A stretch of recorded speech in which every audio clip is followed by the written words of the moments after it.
Hey. Get a dose. Oh my gosh, did I hit you right? Did I get you? Yeah, great job. Awesome, What's up, awesome. Jerome? Hey, everything. Always Everything is great up. seeing you. Oh, great to be seen. Great to be seen. The king Great to and be seen queen. and heard. Oh man, much Yes. love to you both. Thank you so much for joining once again. Thank you Thank for you. inviting us. And you have such a profound impact in our lives. From the very first time we connected with each other, we want you to know that you are such an incredible life force. And we're so honored and privileged to have been aligned with you. And we were just talking before this live, like, we have to meet Jerome one day in person. Yes. Yeah, It's like, gonna happen. yes, Yes, definitely. Whether we're doing a wellness retreat or something, we gotta link up. Yes. Definitely. It's gonna happen. It's gonna happen. You know, that's the way energy works. You know, it's gonna like attracts like energy. So it's reciprocal. You know, it's an honor to have you back once again.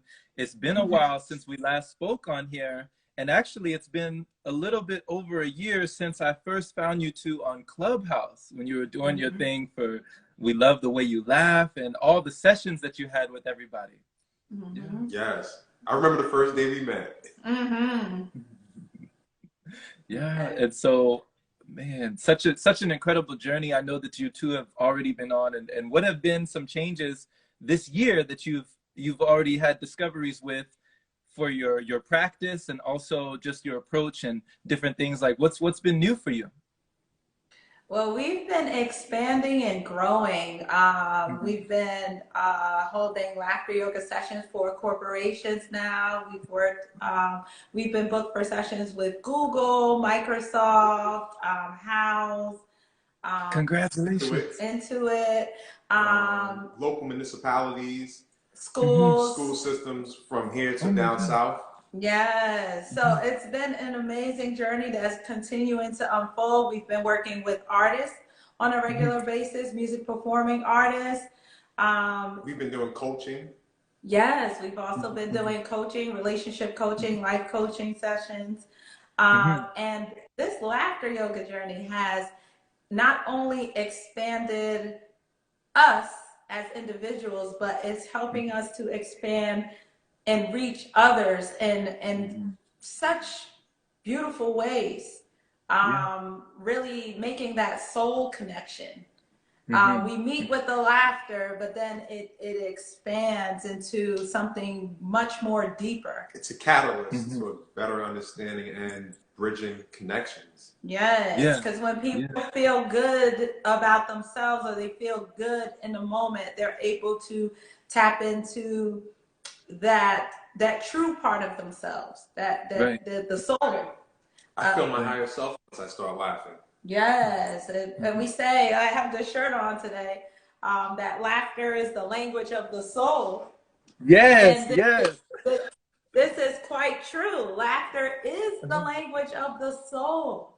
When we think about laughter and how every human being can laugh, because every human being has a soul.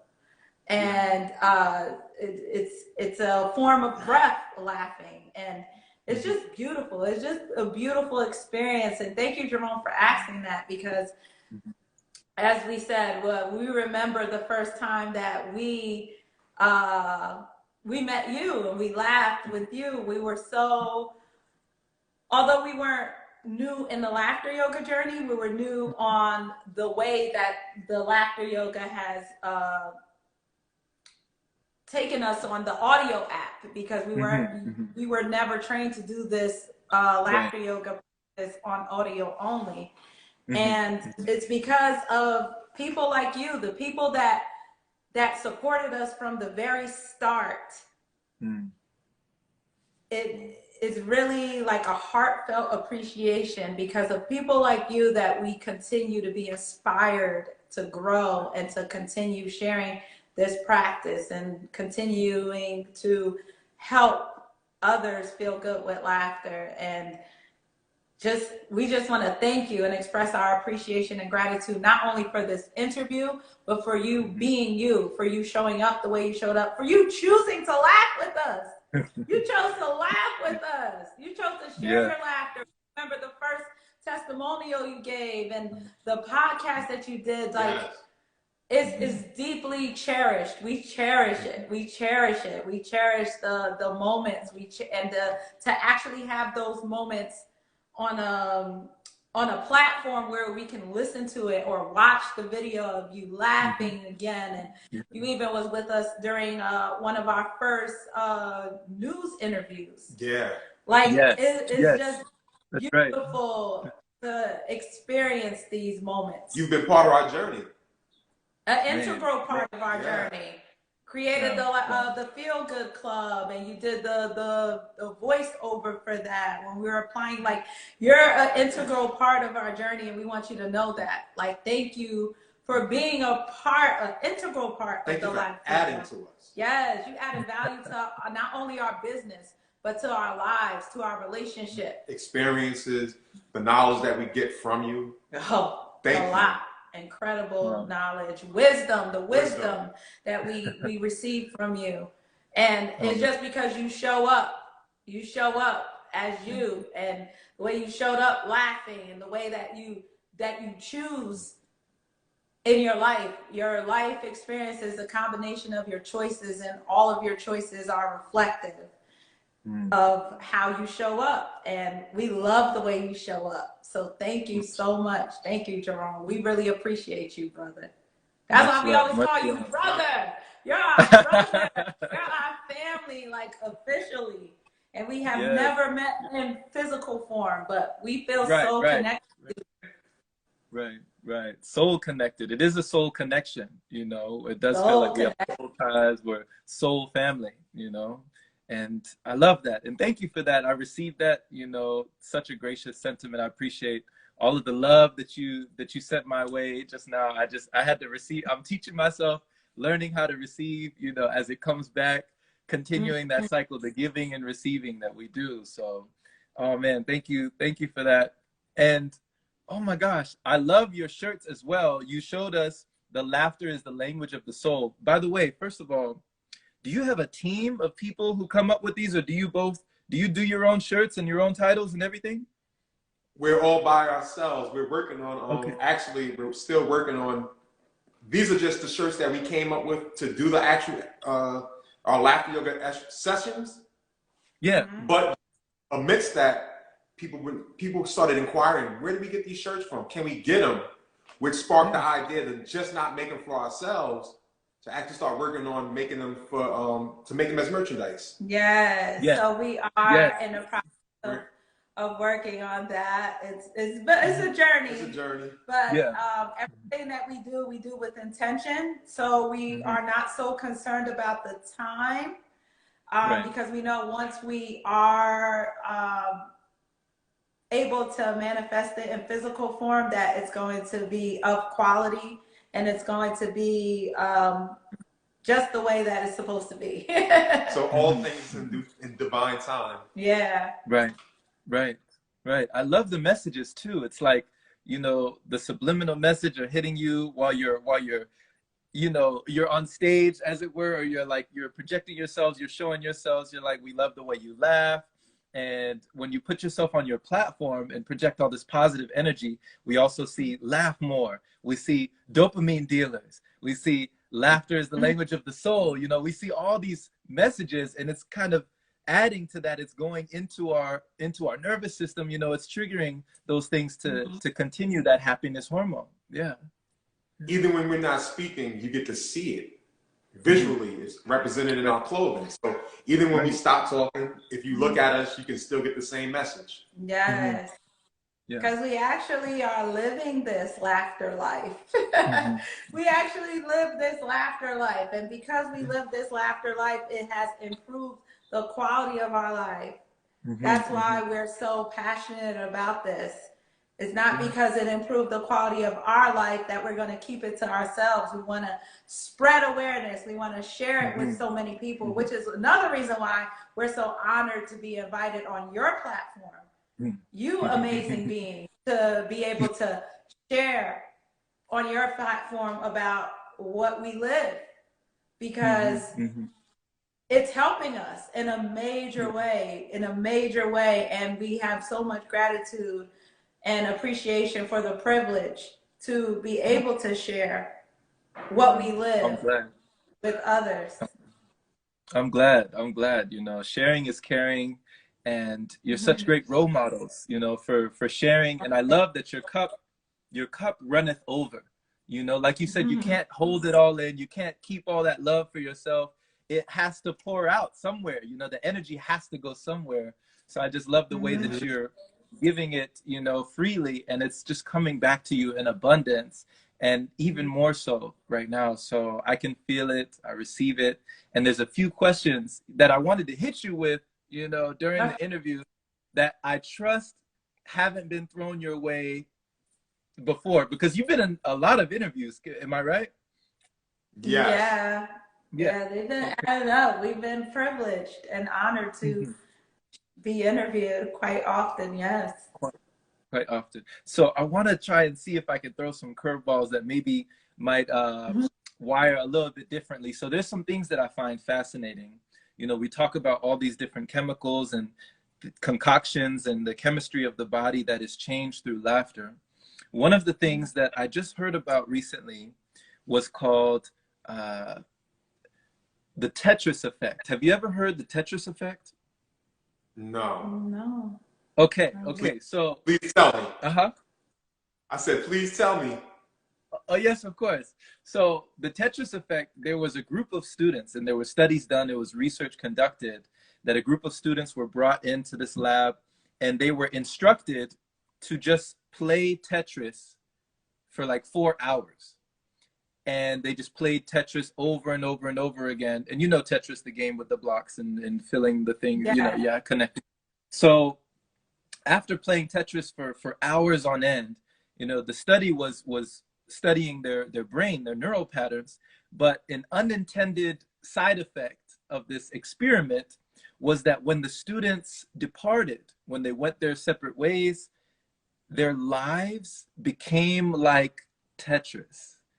And it was almost as though when they went back to their residence, they started to organize their furniture like Tetris.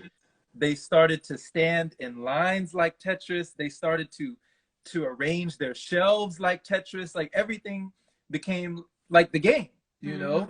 And so the thing about it is, it's about how we can kind of have our brains are trained and wired in a certain way to see things the way that we've established those neural connections. So kind of like the Tetris effect, there are some that might say we have a negative bias in life, that people are sometimes, they see things negatively, or they're just kind of trained to look at things like what's the worst that could happen? What's bad that can happen here? Or why this, why that?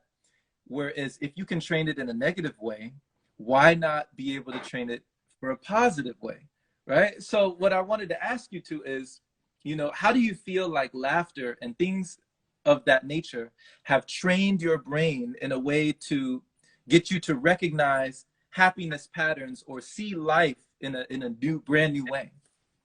Wow, Jerome, that is such a beautiful question. And it really has changed our brain in the rewiring of the neural connections that we make when we experience challenges, fear, doubt, insecurity.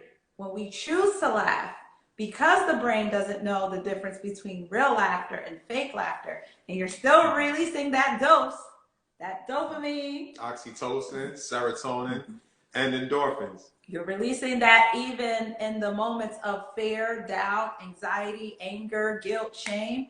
You choose to fake laugh, and those chemicals are still released in the body. Every time you make that choice, you're activating that right side of the brain, which is where the creativity sits. And also, you're allowing yourself to flood your body with those chemicals during those times where your brain is wired not to flood those chemicals with those, to release those happy hormones. Like you said, the brain is geared towards negativity. Yeah, and it's not, oh, I apologize. Oh, Okay.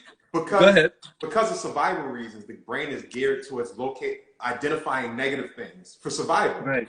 Actually, the brain, it takes 5 positive emotions, events in life to counteract 1 negative thought, emotion, or experience. Yes. So there's a 5-to-1 ratio.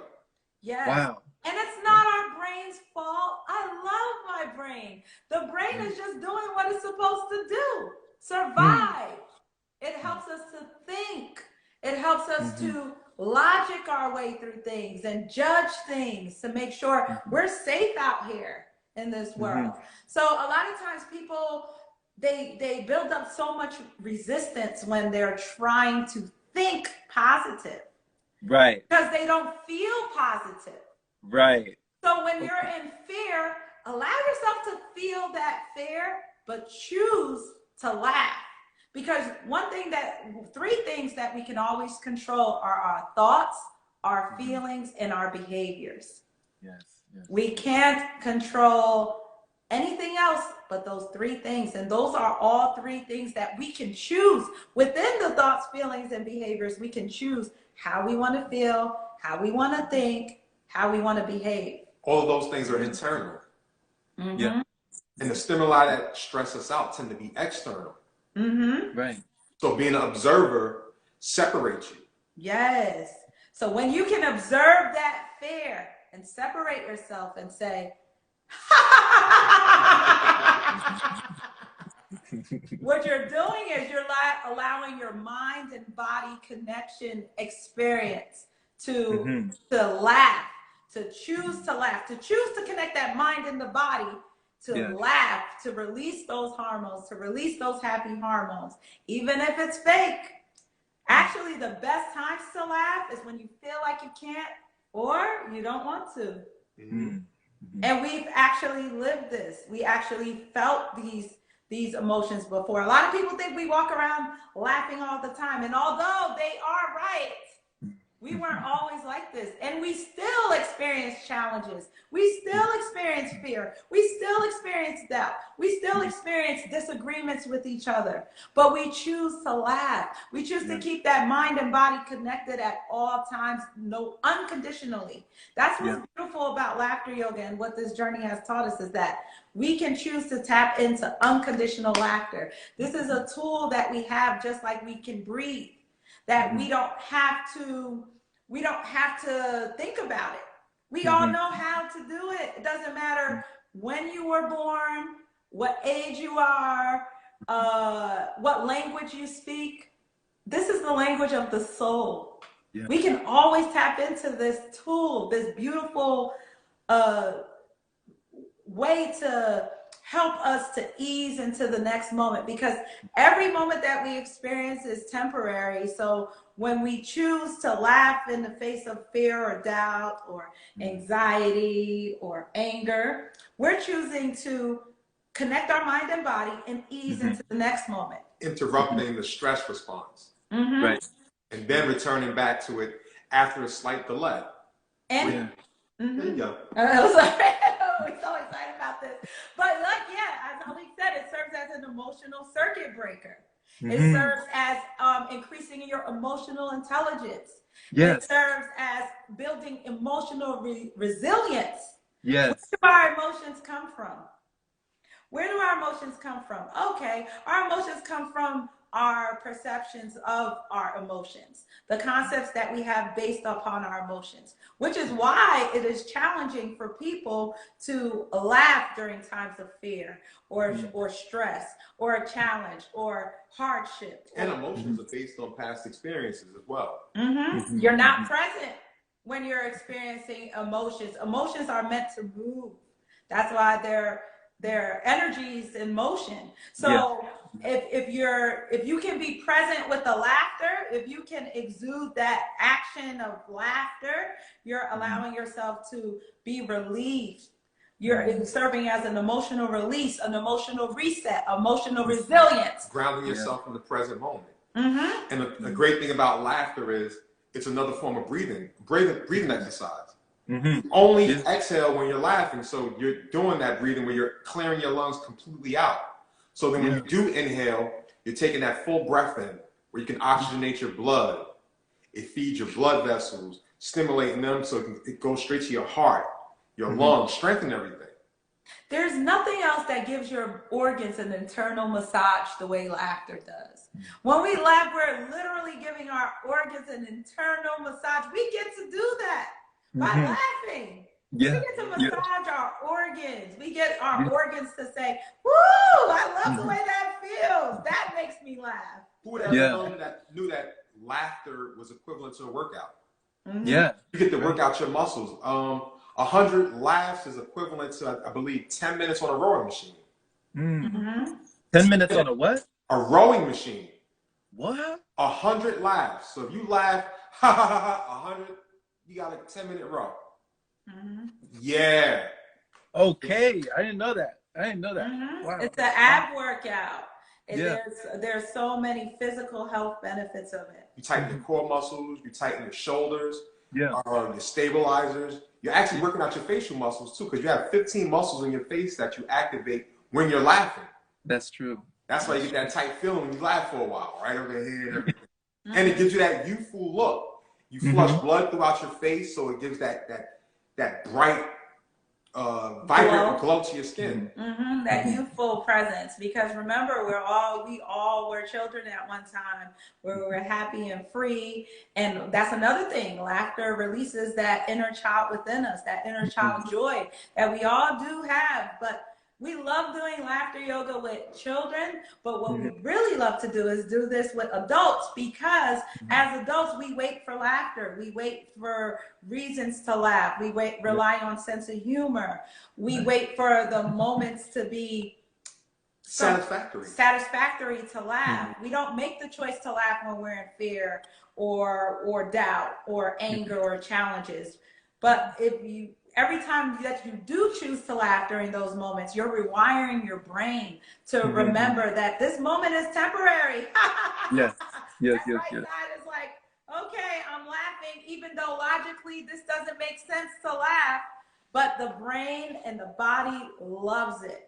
And every time you're doing that, you're rewiring yourself. You're rewiring your brain. You're forming new neural connections. It takes 90 days to create another groove in your brain, create another habit. So every time you experience that, and another thing, the body never forgets anything. The body never forgets. So if I experience stress right now, and then I forget about it because something else is happening, I get distracted by it, and then I go to work, or I'm driving my car tomorrow, and then, oh my gosh, I almost got in an accident. And then the stress from the day before is still in my body. It compounds. It's stored in the subconscious as emotions and feelings. Yes. So if you can take a moment to relax yourself and to remind yourself to be present in the moment by allowing yourself to laugh more during your daily tasks, during the times where you're feeling anxious or stressed. When you're handling tasks that you don't find pleasurable, that you have to do anyway. Why not feel good by choice, by laughing? Yes. Especially because you can fake laugh. So what you said about the Tetris study, it is so interesting, because that's actually what you're doing with your brain when you choose to laugh. You choose to laugh instead. You choose to laugh in the face of all of the things that are not easy to laugh in the face of. You're actually helping yourself.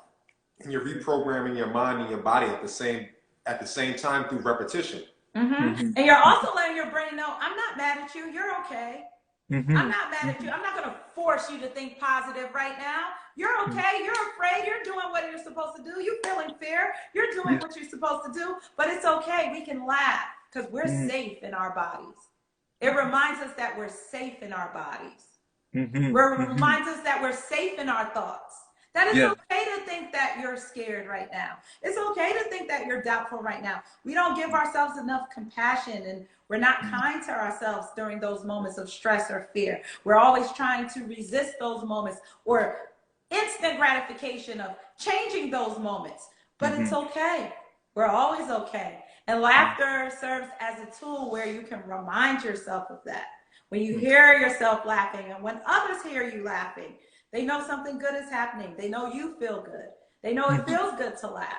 So even if it doesn't make sense, it makes sense for the body. It makes sense for the soul.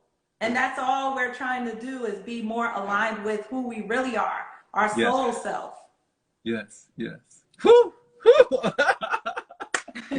Oh my gosh, so much. There's so much to unpack right there. Just in that, let me first off say, I love the dynamic between you two, because just the chemistry that you both have together as a force, you know, as a team together, the way that you both answer questions and then ping, ping, ping, you're like ping-ponging things back to each other.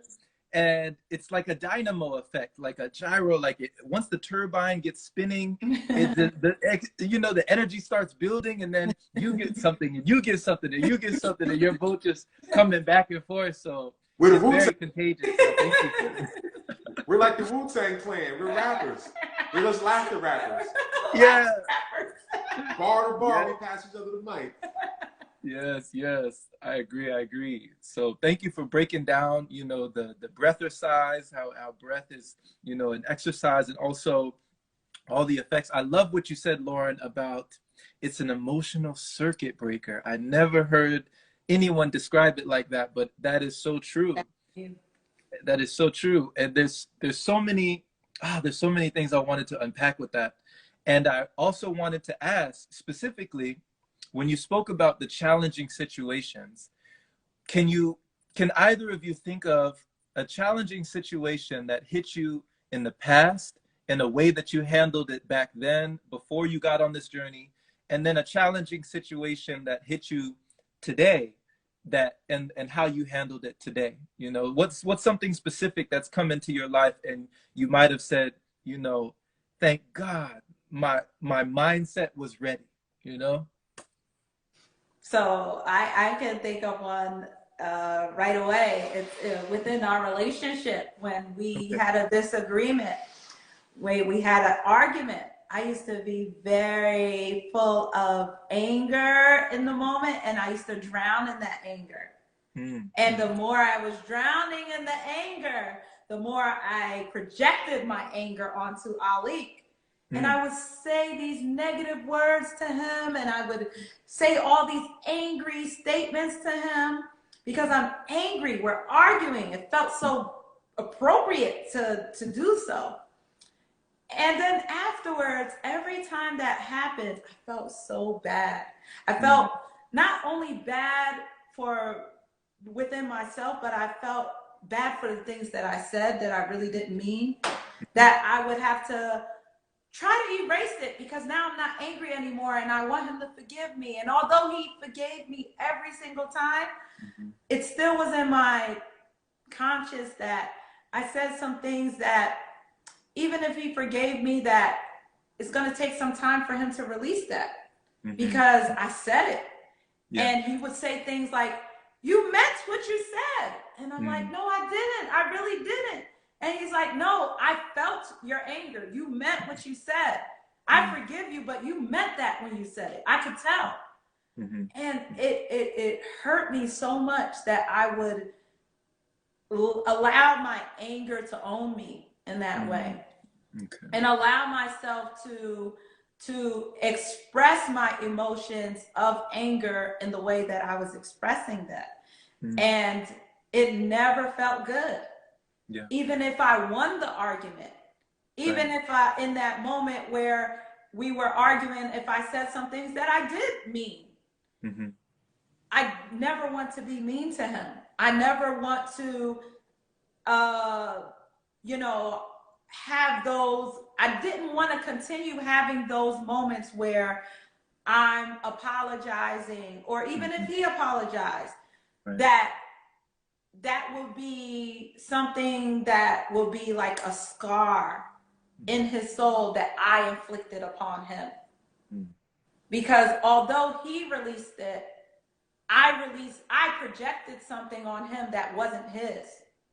I projected my anger on him, And although he was angry too, he's never cursed me out. He's never, even in those times where I wasn't where I am now, he's never called me out a negative name or a curse word. He's never emoted in a way of projecting all of his anger on me, all of his rage on me. And it would look like he didn't even feel those emotions. But then afterwards, when we would talk about it, I'm like, yeah, he really was angry, but somehow he had control over his emotions better than I did. And I didn't know how to do that until laughter yoga. Laughter yoga has taught me that I don't have to drown in my emotions anymore, and my emotions don't own me. I own my emotions. So when I started to feel angry or any tension in our relationship, it only took one of us. And a lot of times I challenge myself to be the one to first start laughing. And not just laughing just so I can feel better or he can feel better, but I'll actually argue with the laughter. I'm saying all of those angry words, all of those curse words, all of whatever I wanted to say, without him knowing that I'm saying it, but knowing that I'm getting to release it, and but not weaponizing it. And not weaponizing it, and not making the person that you're laughing with feel like they're being laughed at. Yes. Right. Right. And we had to learn that too, because at one point when I first started doing it, it was like a form of sabotage. Like I'm sabotaging the argument. So it had to be in a energy of agreement that what I'm saying to you with the ha, and although I'm doing the angry motions, that the energy of it is She's not laughing with me, not at me. Yes. Right. Yes, which is a guideline in laughter yoga. So then what that did was, not only did I laugh and no longer spew those negative words at him or those angry projections onto him, but after I laughed and then he laughed, or sometimes he didn't know what was going on and he just received my laughter, I was able to talk about it in a way where I'm like, you know what, Ali, I really didn't like the way this happened, or next time when you do that, it makes me feel very angry. It upsets me when you do this, or when it feels like this, it feels like, it makes me very angry when you do that. Like I was able to have clearer thoughts, because there's so much that happens on a physiological level in your body when you choose to laugh. Right. And every time I was able to do that, the better and better I got with not controlling my emotions, but owning my emotions. And allowing that emotions to be energy in motion. They pass through me. They go through me. They don't go on him. They don't project on him. They go through me. They go through me. They go in and out of me, in and out of me, in and out of me, in and out of me. And that has improved the quality of our relationship. And before you go, and with myself too. And before you go any further, even for myself, I had emotional control, but I didn't know how to release. Okay. So the laughter yoga provided an emotional release where I can contain it, I can compartmentalize, but I didn't express how I felt. I didn't get to release it. It was bottled up, so it still was in there. Right. And if it's inside, it's tearing you up from the inside. When I learned about laughter yoga, and when I experienced the release, because before I learned about it, I actually experienced it. So I experienced the full release of being able to laugh unconditionally for no reason at all, but the health of it, which I didn't understand at the time. I was able to laugh the same way she used argument laughter. All of the pent up feelings, emotions, trauma that I've been through in life. If you just felt like yelling, I just decided to release it all with laughter. Anything I felt that was holding me back at any given time, if I felt like you just want to scream to your top of your lungs, laughter is a healthy way to do it. And it has a health benefit to it. Instead of you just making noise and disturbing people, I laugh.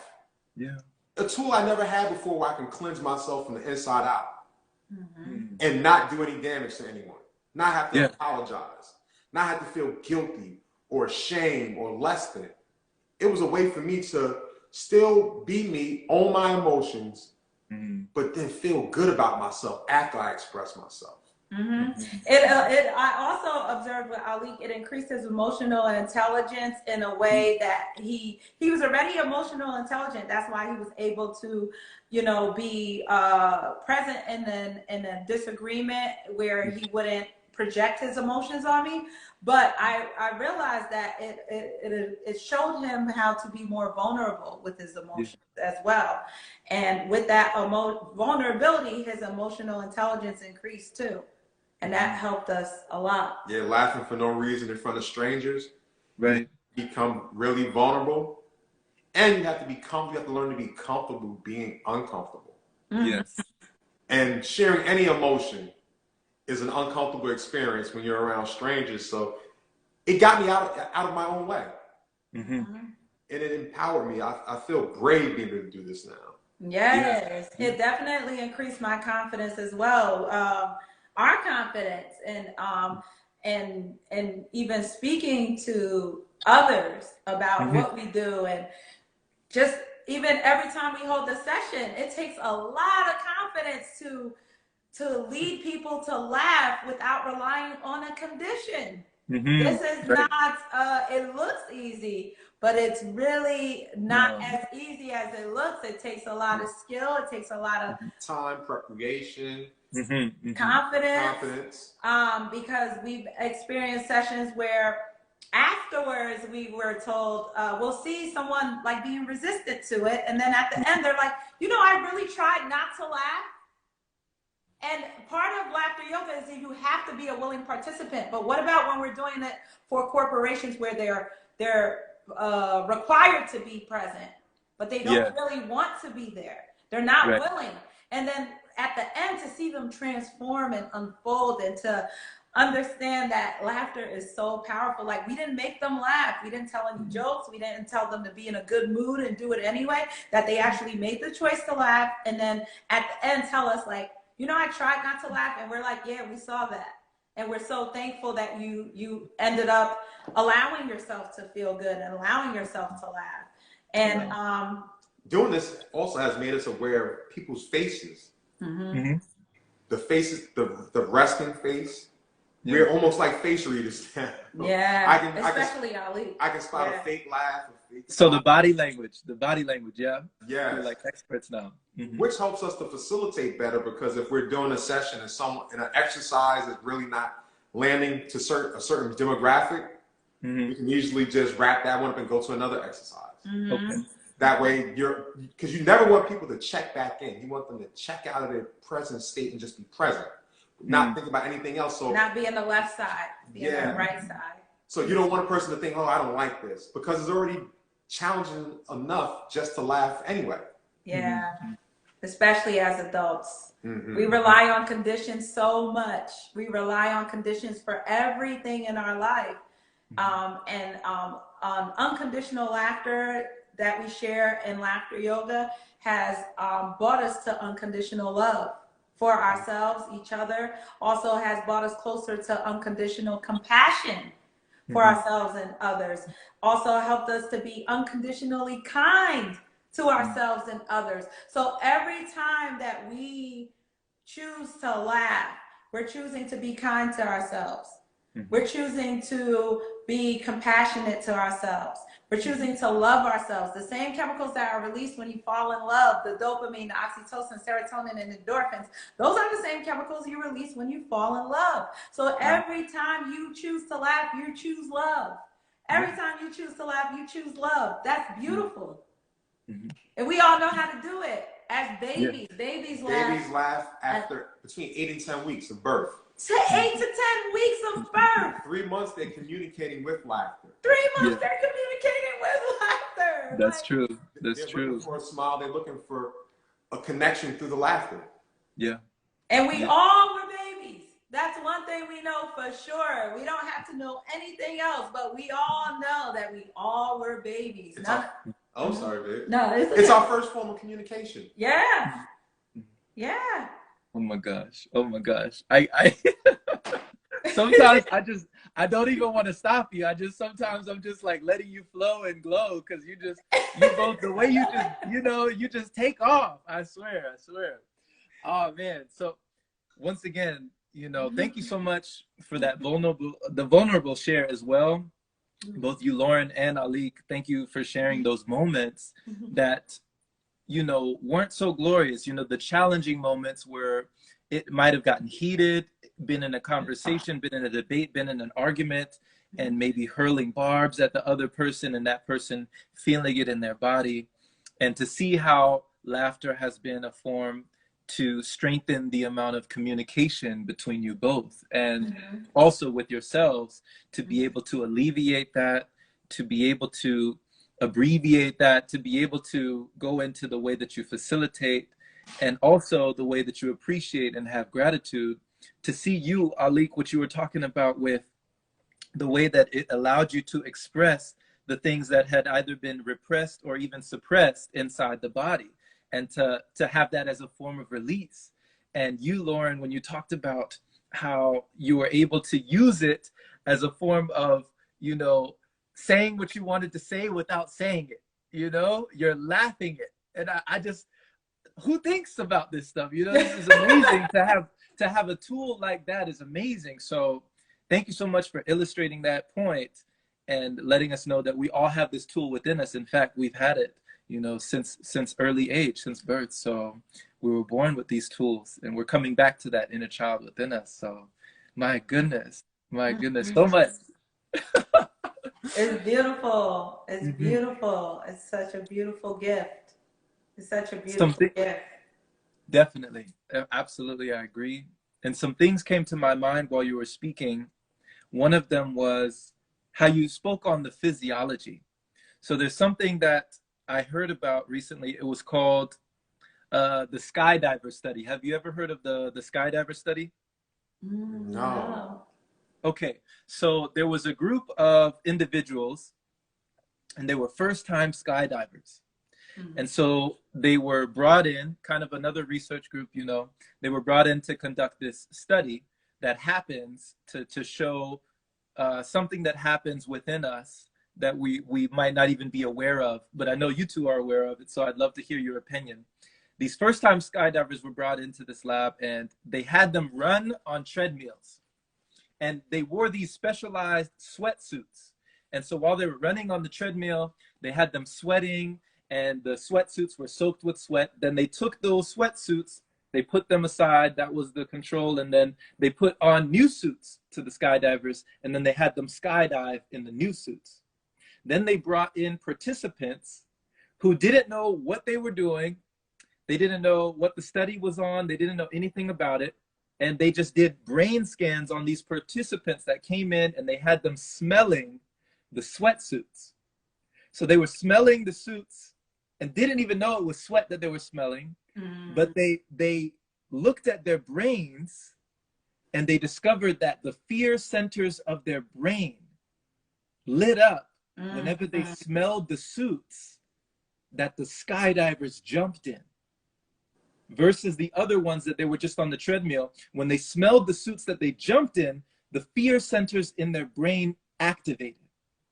So this showed something profound, something I find fascinating and amazing, that not only does it change our physiology when it comes to like fear, when it comes to these things that send off hormones and chemicals in the body, but that it also can have an aroma, a pheromone, something that you can sense on such a visceral level as your smell. Like you can smell something coming off of somebody. So when you think of happiness, when you think of laughter, when you think of joy, if there are these chemicals and pheromones and things that we produce within our physiology with fear, with anger and stress, why not, the adverse? Exactly. I agree. We're all comprised of electrical and chemical signals that go throughout our body. So if you're experiencing stress or fear or any type of emotion, I believe that these hormones are present in your body. And if you're sweating, you're going to purge them out through your pores. The same way when we're children, they say don't run from bees can smell fear or dogs can smell fear. We're actually bleeding hormones out of our skin. Mm-hmm. So, and it's so interesting, like in laughter yoga, there's elements of clapping, there's elements of humming, there's elements of the exercises, the deep breathing exercises, and then there's laughter, the laughter exercises. So within those elements, we're activating huge receptors in the brain that are the healing receptors in our brain that are responsible for healing. Yeah. So just by doing this, very good, yay! We're activating, there's so many organs. We have over 30 acupressure points in the palms of our fingers and fingertips, blood vessels and nerve endings. So when we're clapping, we're sending positive signals throughout the body, telling our body that everything is okay. And on top of that, the acupressure points and these nerve endings correlate with organs in our body and function. So you can reduce pain, fear, anxiety from these acupressure points. They trigger receptors in the organs and the brains. Right. Yeah. And we also, because I know you also talk about, like, we do have mirror neurons and things that we mirror each other in ways that sometimes we aren't even aware of the things that are there, but we're just mirroring it back. So when it comes to, like, for instance, you can think of, there was a situation, there was a lady and she was in New York and she was getting onto a subway and she was kind of nervous. There was a feeling that she had when she got on the subway and she sat next to some people, and she had this feeling almost like a spidey sense. You know, Spider-Man, get that spidey sense feeling. Like there's a feeling that something was about to happen. Something was in the air. Something was unsettling. And she had this feeling of fear within her, but she looked around and nothing was going on. Nothing was happening. And there were no indications that anything was wrong. And just as the subway doors were closing, a gentleman that was sitting right next to her grabbed a lady's purse and took off out of the subway train. And they got him, you know, within like 10 or 15 seconds, they managed to get the individual and get the lady her purse back. But she just thought to herself, like, how did I know? You know, I don't think I'm psychic. Like, how did I know that just something was about to happen? So when you talk about those triggers and the hormones and the way that it can be contagious, because the gentleman probably felt fear or a feeling, you know, his heart was probably palpitating, things were going on with him right before he took the purse. But that energy was transferred to her, even though she didn't know what he was about to do, she could feel it, you know? So it's like that contagious thing, and then she mirrored those feelings. So I find that fascinating. Yeah. This is just like watching the movie when you're watching. Oh, sorry. No, here you go. it takes me back to when you might be walking down the street and someone's approaching you or down a narrow hallway, and then you go to move right and they go left, which is your right. And you go left and you end up doing the dance or whatever. Like I said, hormones and electrical signals, just like a cell phone. Our brains are electrical signals. So even though we're apart from each other, we're still transmitting hormones and electrical signals in the air. Everything in science is made from nature.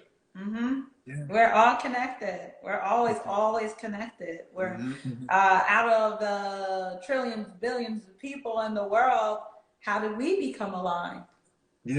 How all three of us, how did we become aligned with each other? How did we choose each other? It's all in the energy. It's all in the way that our frequency.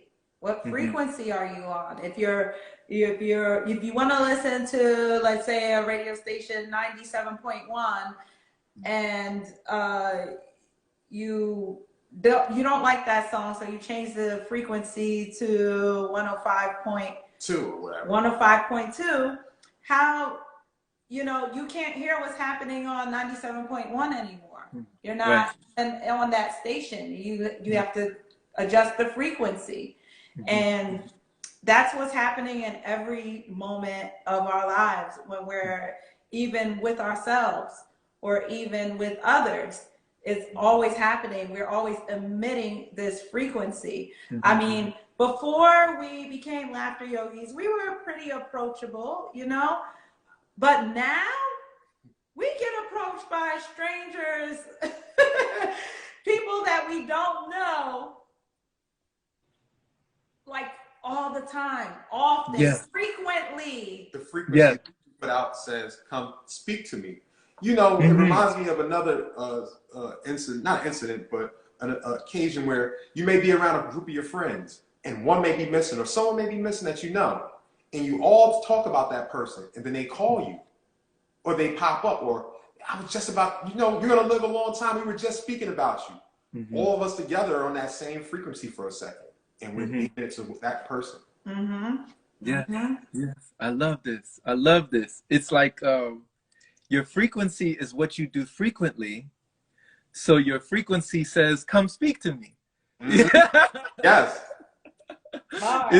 And people can feel it. Like you said, even complete strangers. That's what I was talking about with, if we can look at it with fear, how people have that uneasiness, that tension, that whoa, what is it about this individual?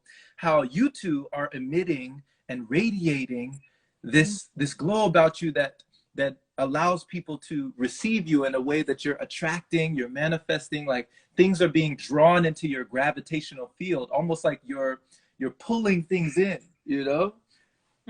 I love that. I love that. So, you know, like the 7 doors, where we had the 7 doors. I don't remember all their names, but there's grouchy, there's dopey, there's, you know, those are all frequencies. We all know a angry or a grouchy person, or the fearful one, or the shy one. These are all frequencies. These are all what they're thinking.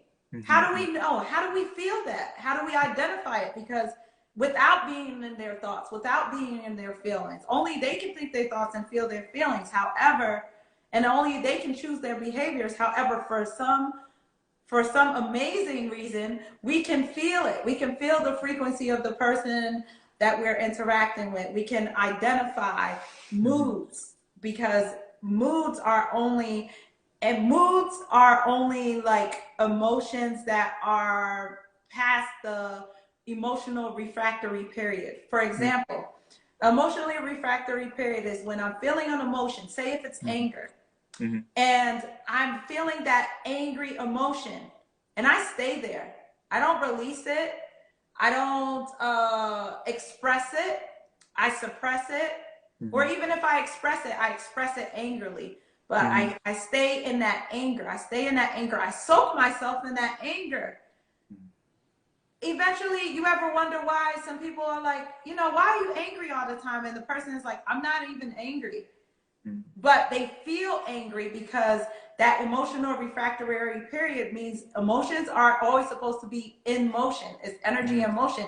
If you don't release that anger, you become an angry person. It turns into a mood. It starts off as a feeling or emotion, then it turns into a mood. Then that mood turns into a temperament. Then that temperament turns into a personality characteristic, which is only a frequency. Yeah. And that personality turns into your path. You know, it's like guiding you. It's like your direction, your destiny, where you're headed. Yes. Oh man, and then you're attracting more angry things. You're attracting. The universe always says yes. It never says, "Oh, you don't need it anymore." Universe is always like, "Yes." Oh, you're angry? More anger. More things to be angry about. Yes, the universe always says yes. It never says no. It always says yes. It feeds you what you crave. Yes.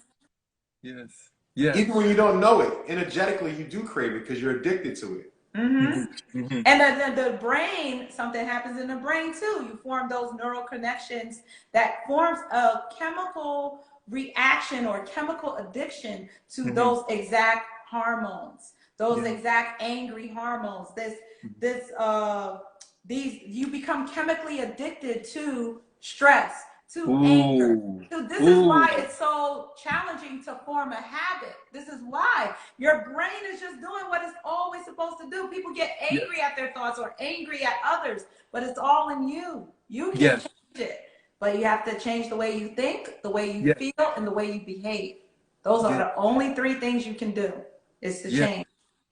Oh my goodness. Thank you for saying that. You just awakened something. I didn't even know I was going to ask this. Okay, so you said we can become chemically addicted to these things, right? What was it that you said we can be addicted to?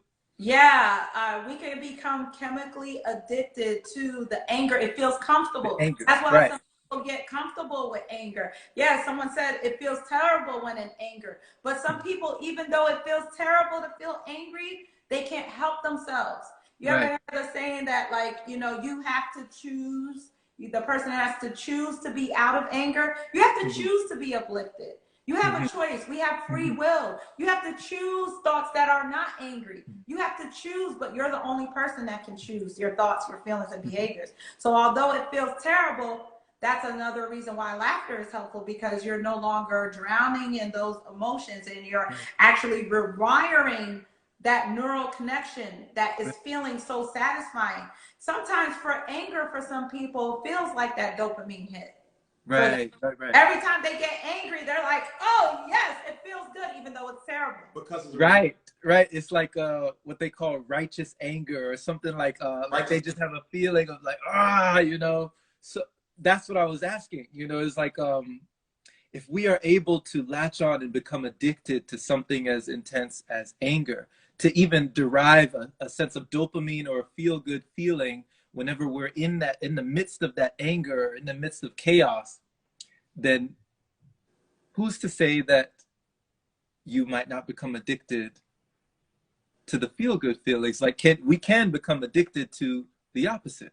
It can become an addiction. It becomes something that you can't get enough of. You enjoy it so much that it becomes its own, like it's pulling you. Becomes, but the anger is necessary.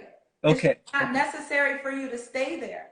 It's necessary to feel angry sometimes, because if you were not angry at any time at all, you wouldn't even be a human. You'll be pure spirit. You'll be a pure soul. But we're human, so we always have this duality of fear and release from fear and fearlessness. We have anger, and then we have happiness, and then we have all the opposites. We have conflict, and then we have clarity.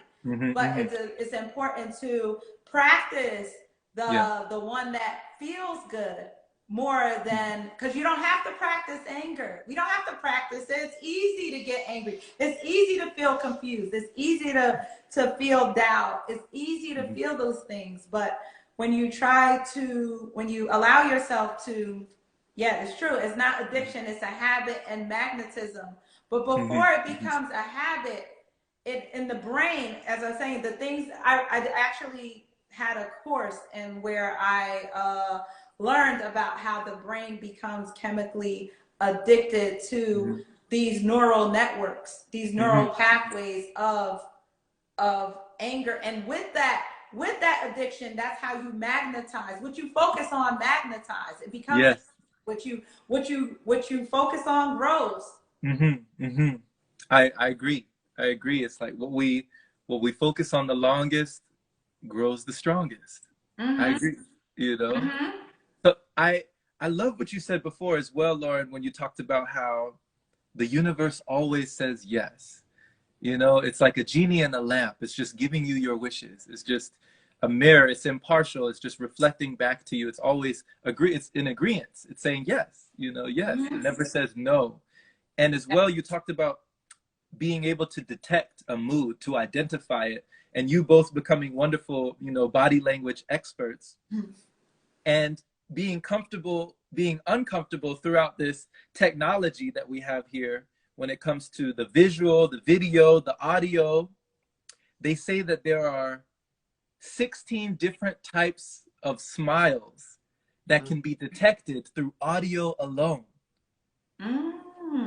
That you can detect someone like they studied this. They said that 16 different types of smiles, like a smirk, a smile, like you know, just through audio alone, you can detect how someone is smiling. So through this technology, you know, you both have discovered so many beautiful ways to transmit that energy as you transmute your energy. And it's like a wave. It hits us and we receive it. And if we perceive it, it's like, wow, you know, you can hear somebody smiling, you know? It's true. Yeah. It's true.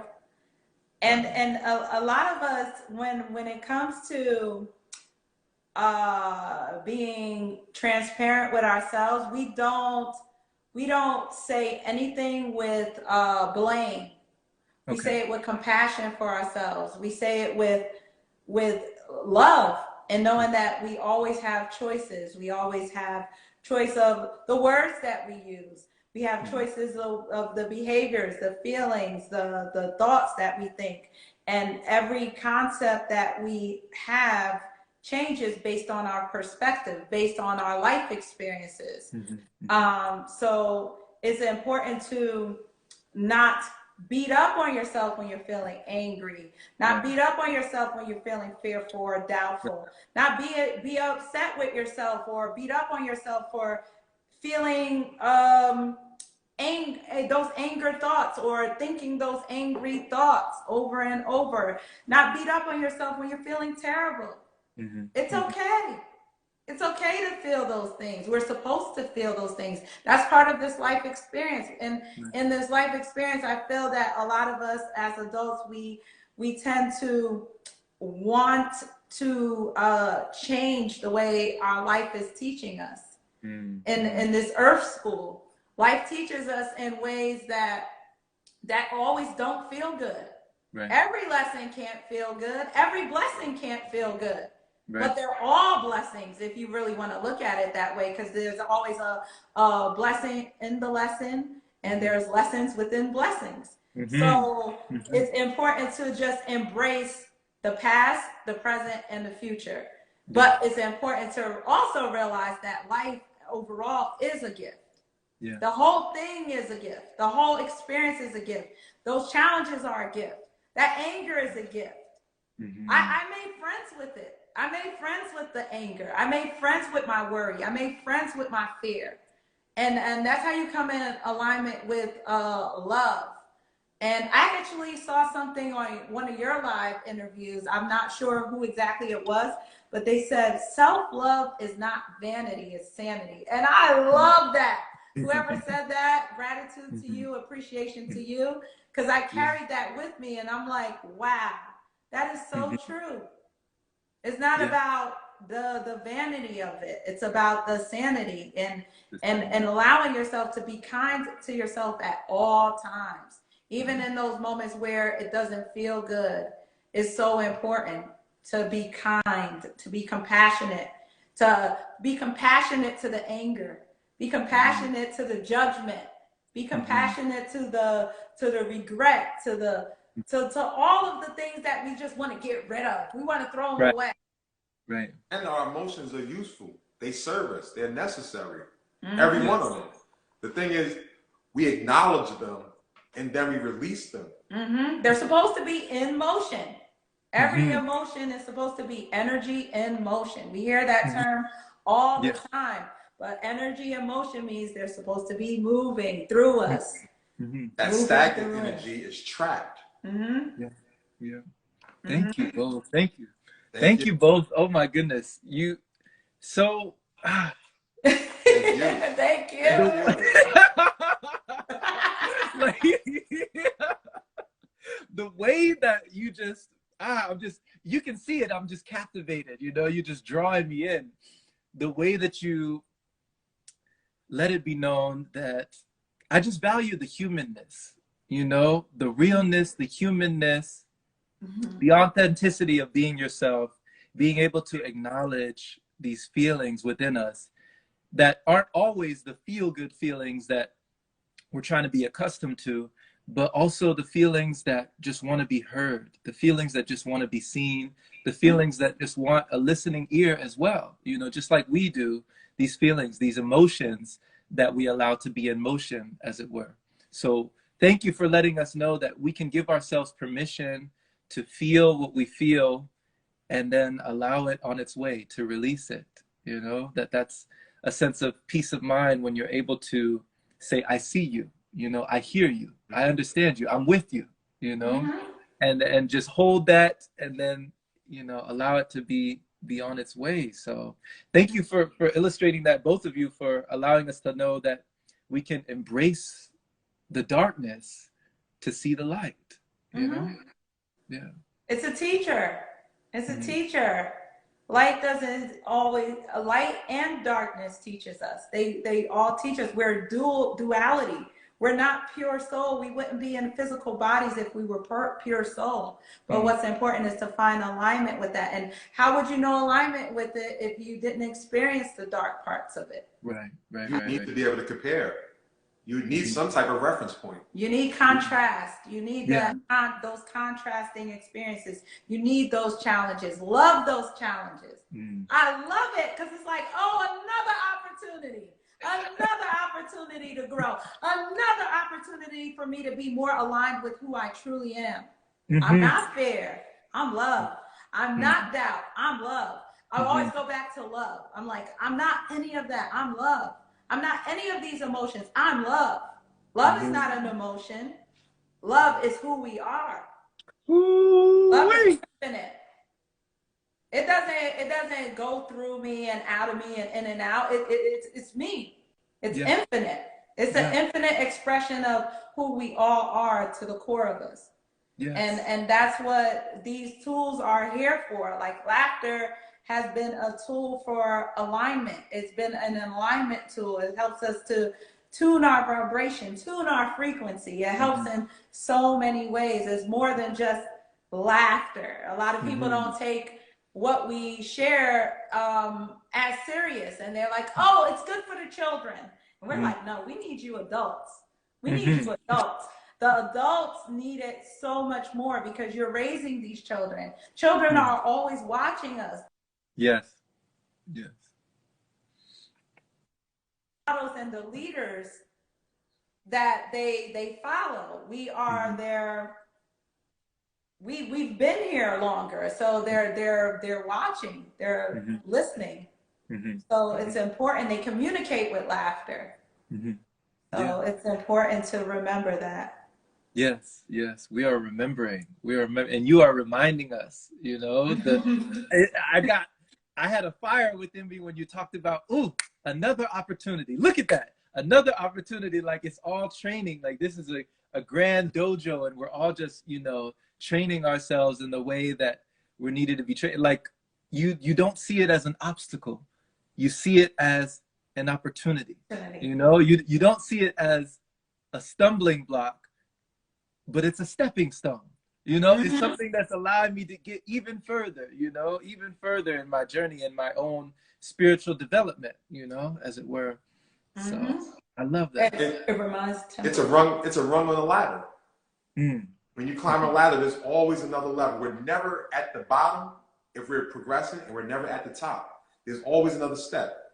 Yes. We're never going to get it all right. Nope. Allow that. You're never going to get it all right.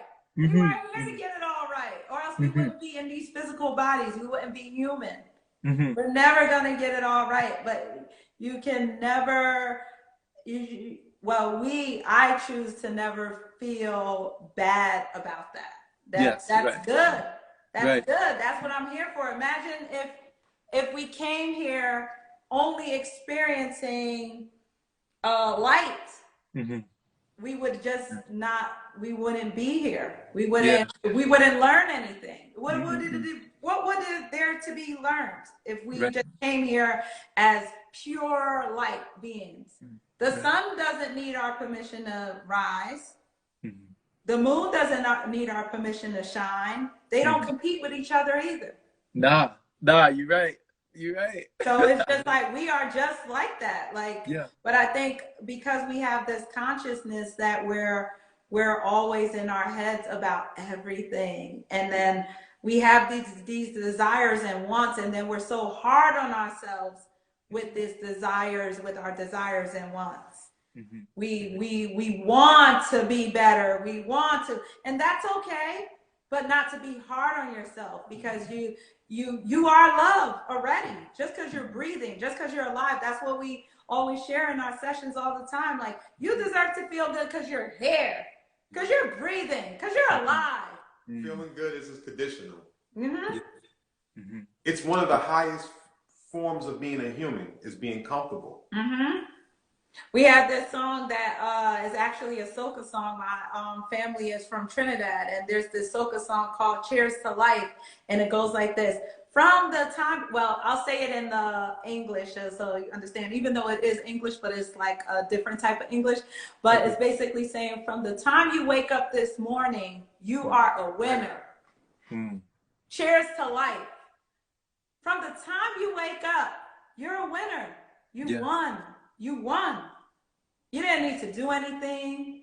You didn't need to accomplish any goals. You didn't need to tell your heart to beat. You didn't need to tell the blood to flow through your veins. You didn't need to tell your legs or your arms or your fingers to work. You didn't have to tell your eyes to open. You're a winner because you're alive. You're here. You're present. Every day is an opportunity to do better. You won. And it's okay to want to do better and know better.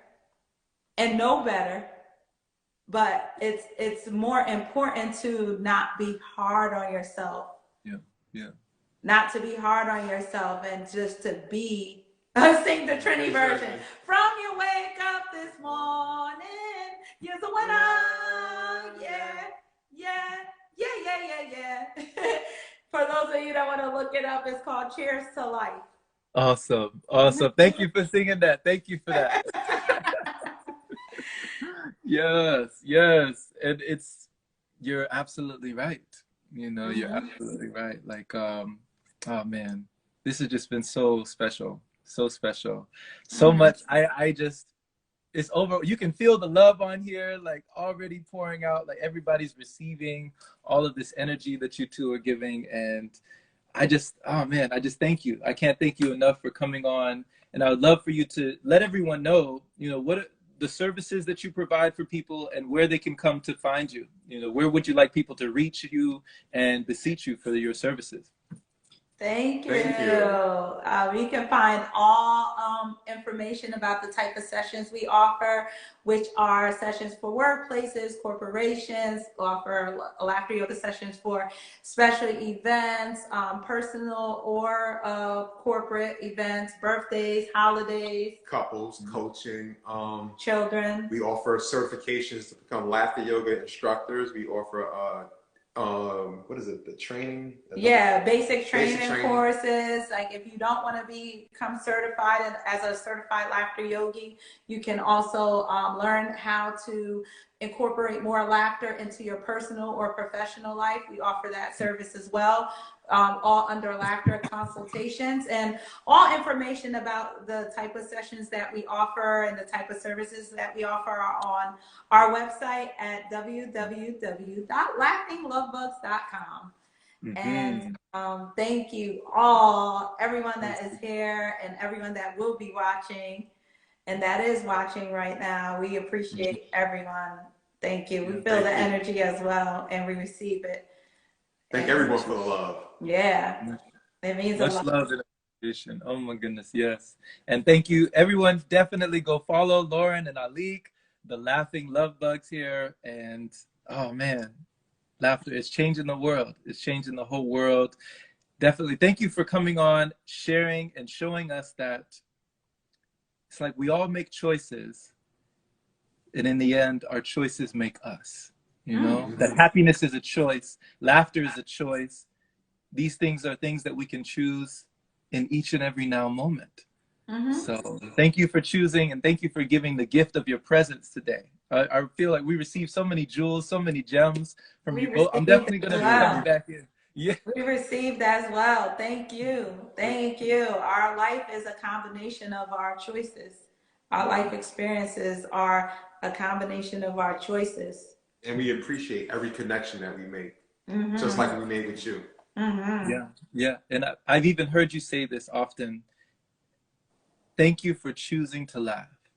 You'll tell that to people. You'll tell that to people, letting them know it was your choice. We didn't make you laugh. No, we didn't make you chose to laugh. You chose. You chose. And it's a powerful choice. Very powerful. Yeah. Because many people don't do it. They don't even realize that it is a choice. And we're always so thankful when people allow themselves to laugh unconditionally. Unconditionally. Because even for that moment during the laughter yoga session, that they're showing their bodies love. They're showing themselves love. How often do we do that? Yeah. Just show ourselves love and appreciation. And kindness and compassion. How often? And as I said, we don't have to practice not doing it. We have to practice doing it. We have to practice being present. We have to practice. A lot of us don't know how. But laughter yoga has taught us a way of how we can do it. And Lauren, what you just said is so amazing about practice. Because like you said, we all can be our own worst critics and critique ourselves because we say, oh, we want, you know, we might have that imposter syndrome of wanting to be perfect, but it's progress, not perfection. So it's kind of like, just like meditation, they don't call it a practice for no reason. A practice means it's lifelong, you know, like you said it, you're never going to get to that point where you've arrived and it's all yours and you're perfect now and everything. No, never. There's something new. Yeah. You never. And once you get to accept that, that's when you find so much relief. That's how we found so much relief, because we realized that we're never going to get to the end. We are eternal beings. We are infinite. We have infinite energy, that we're not here to get it all right. So ease up on yourself. Be easy. Life is easy. Just feel good more. Feel good more. Feel good more. Allow those moments to encourage you to feel good more. In those challenges, embrace them. They're opportunities to feel good more. If you didn't experience hardship, struggles, challenges, anger, guilt, shame, doubt, fear, you wouldn't know what the opposite of those feel like. Exactly. Okay. All we right. chose to come into these bodies to experience that. Absolutely. To experience these. Absolutely. So blessings to you both. Thank you so much for being there. And thank you. Yes, looking forward to where you go from here and what you do for yourselves and for everyone. Yeah. We're excited too. And congratulations as well. Like you said, you hooked up with Google, Intuit, like all these big names, these big companies have felt your energy, felt your spirit, felt your love, and the sky is the limit. You know, y'all are Thank you.